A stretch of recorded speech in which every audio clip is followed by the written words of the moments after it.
Assalamualaikum warahmatullahi wabarakatuh. Apa kabar semuanya? Jumpa lagi kita di biologi kelas.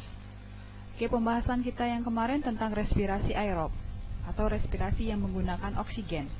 Nah, kelanjutannya pada hari ini kita akan membahas tentang respirasi yang anaerob atau sering disebut dengan fermentasi. Apa itu respirasi anaerob atau fermentasi? Nah, respirasi anaerob atau fermentasi adalah proses katabolisme untuk menghasilkan energi tanpa menggunakan oksigen. Jadi dia bisa menghasilkan energi tapi tidak menggunakan oksigen. Nah, siapa saja makhluk hidup yang dapat melakukan respirasi anaerob atau fermentasi itu? Nah, kita lihat di sini. Yang pertama, makhluk hidup satu sel. Contohnya adalah Saccharomyces yang sering kita sebut dengan ragi atau yeast atau khamir. Ya. Kemudian ada Lactobacillus, ini jenis bakteri asam laktat. Kemudian ada Acetobacter, ini ada juga merupakan bakteri. Kemudian ada makhluk hidup yang banyak sel atau multisel. Contohnya misalnya pada tumbuhan darat yang tergenang air. Nah, pada sel-sel akarnya itu bisa melakukan respirasi secara anaerob. Kemudian pada sel-sel otot manusia, ya, pada sel-sel otot manusia, nah apabila kekurangan oksigen, sel-sel otot itu bisa melakukan respirasi secara anaerob untuk menghasilkan energi.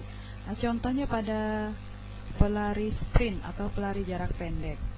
Nah, dia tidak tidak bernafas atau tidak menghirup oksigen dalam waktu yang lama, tetapi dia membutuhkan energi yang besar. Maka sel-sel otot pada sel-sel ototnya akan menggunakan respirasi secara anaerob untuk menghasilkan energi. Nah, proses respirasi anaerob atau fermentasi itu dibedakan menjadi dua. Yang pertama fermentasi alkohol, yang kedua fermentasi asam laktat. Fermentasi alkohol ini karena fermentasi tersebut menghasilkan alkohol. Fermentasi asam laktat karena pada fermentasi tersebut menghasilkan asam laktat. Nah, kita bahas dulu tentang fermentasi alkohol. Nah, lihat di sini sebagai bahan baku awalnya tetap menggunakan sebagai bahan baku dasarnya adalah glukosa. Glukosa akan dipecah menjadi melalui proses glikolisis akan dipecah menjadi asam pirufat, 2 asam pirufat. Nah, ini sama dengan proses respirasi aerob. Nah, perbedaannya mulai dari sini, asam pirufat. Nah, kalau pada fermentasi alkohol, asam pirufat karena ketiadaan oksigen, ya, dia akan dirubah menjadi senyawa etanol atau alkohol C2H5OH, kemudian menghasilkan karbon dioksida dan menghasilkan energi sebanyak 2 ATP. Ya, jadi dari glukosa menjadi asam pirufat. Kalau pada respirasi aerob kemarin asam pirufat masuk ke reaksi transisi lagi, ya, baru reaksi yang berikutnya. Nah, kalau pada fermentasi glukosa menjadi asam pirufat langsung menjadi etanol alkohol.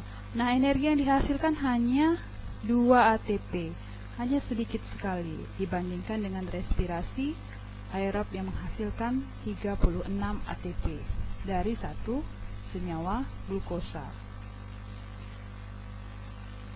Yang kedua, fermentasi asam laktat. Ini reaksinya. Nah, yang pertama, glukosa sama akan melalui proses glikolisis akan membentuk asam pirufat. Nah, asam pirufat karena tidak ada oksigen, dia akan dirubah menjadi, ya, di sini asam laktat tambah 2 ATP, ya. Nah, kesimpulan dari respirasi anaerob. Yang pertama, respirasi anaerob merupakan pembongkaran senyawa glukosa yang tidak sempurna. Ya. Kemudian hanya menghasilkan 2 ATP dari tiap 1 molekul glukosa yang dibongkar.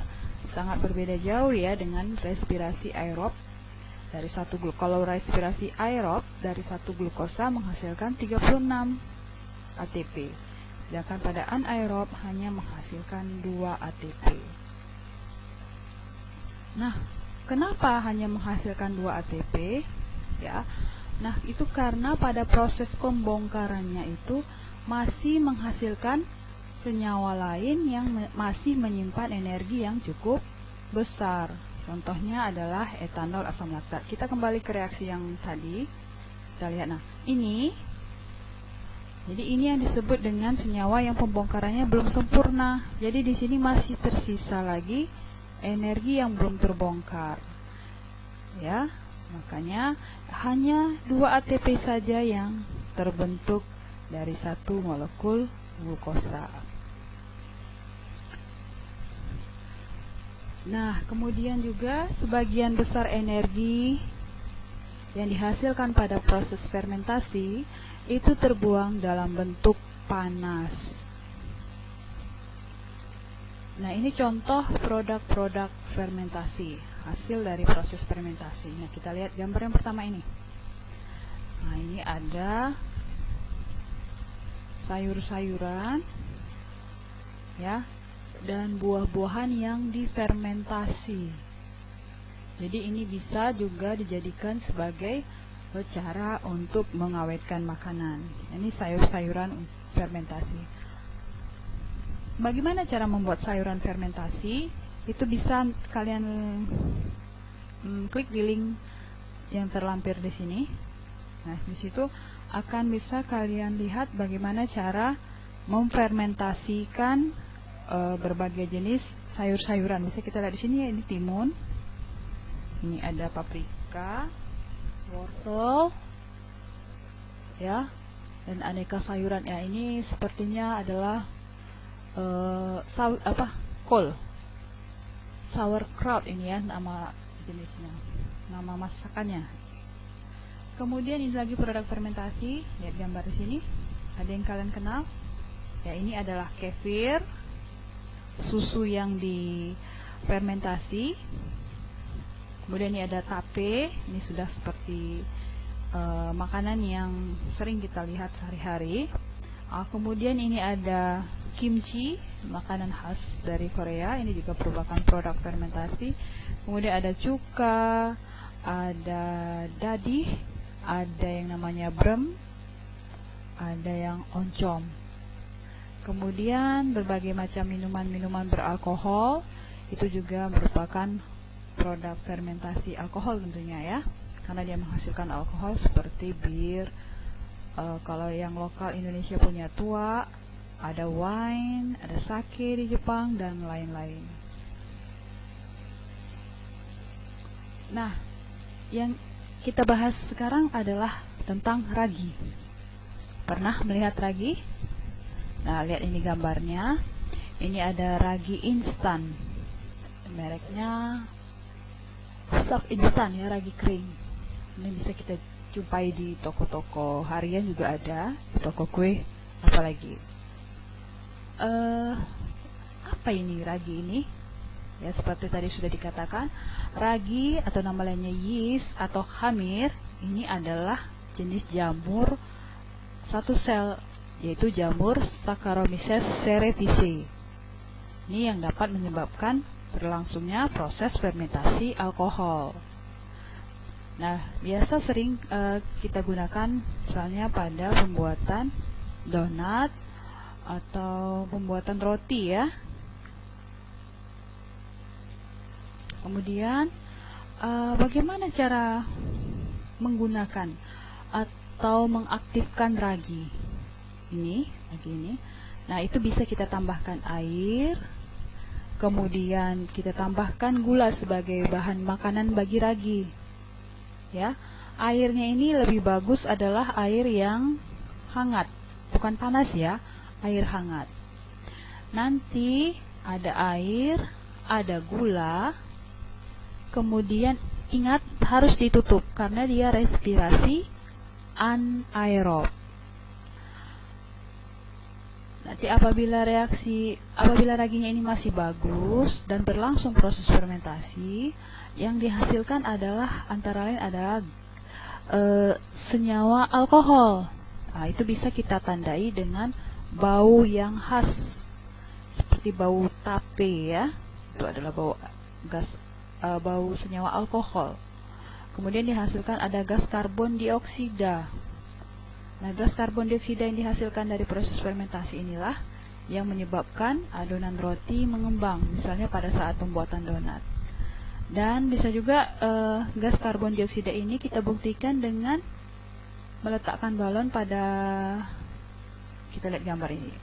Nah, di sini ada aqua atau botol minuman. Dalamnya ini ada ragi, ada gula, ada air.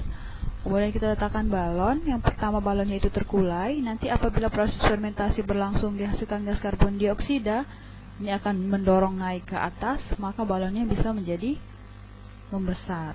Ini adalah gas karbon dioksida yang terbentuk dari proses fermentasi di dalam ini.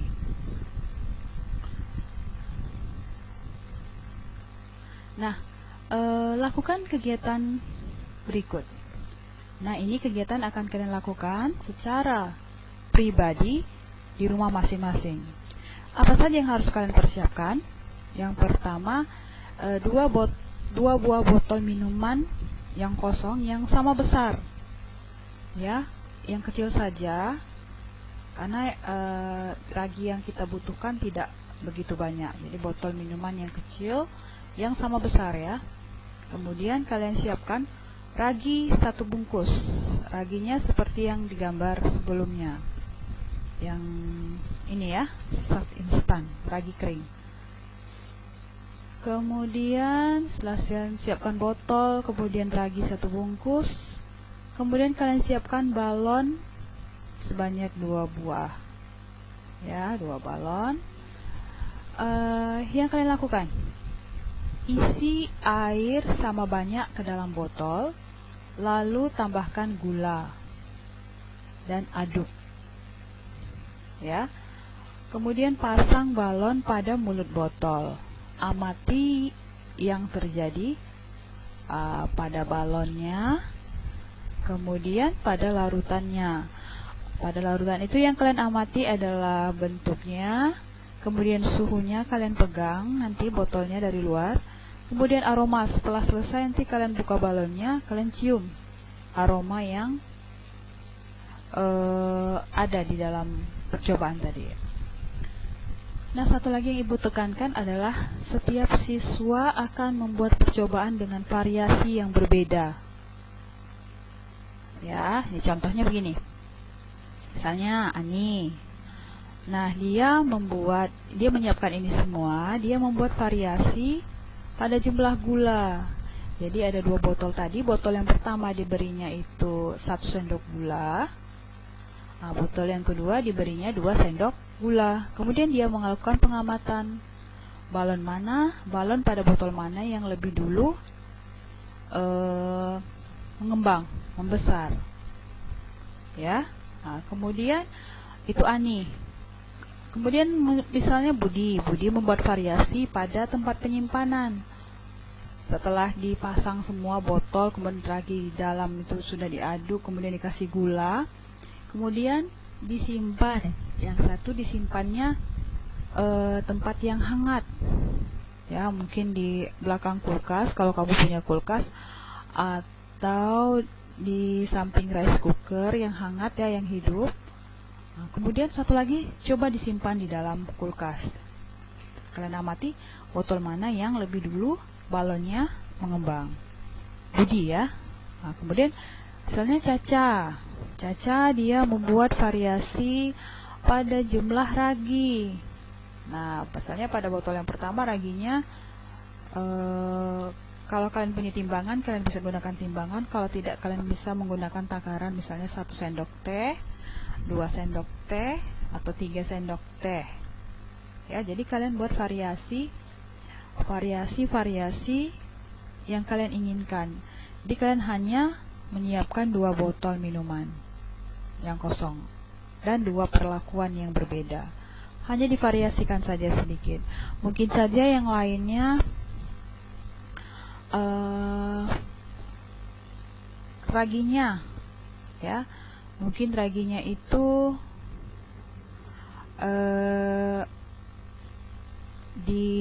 variasi dari segi jumlahnya tadi ya, bisa merek, mungkin merek A atau merek B, ya. Kemudian mungkin juga dari segi suhu air yang kalian pakai di awal. Ya, kemudian bisa juga tempat penyimpanannya. Yang satu tadi di tempat yang hangat, satu tempat yang dingin, atau satu tempat yang gelap dan rapat, atau satu ditutup rapat tapi dia di tempat yang terang. Ya, bisa. Di setiap siswa itu buatlah variasi yang berbeda. Oke. Nah, setelah kalian lakukan kegiatan, apa saja yang harus kalian lakukan? Yang pertama tentu kalian buat laporan ya. Laporan mengenai judul, alat bahan, kemudian cara kerja, serta tentu saja ini foto awal dan foto akhir percobaan. Oke, foto awal, foto akhir, dan laporan. Laporannya sederhana saja. Tulis pakai tangan, nanti kamu foto laporannya, kemudian foto awal dan foto akhirnya kalian kirim ke classroom. Oke ya. Oke, sekian saja materi kita pada hari ini. Assalamualaikum warahmatullahi wabarakatuh. Thank you, merci, sukriya, terima kasih, danke, gracias, arigato. Assalamualaikum.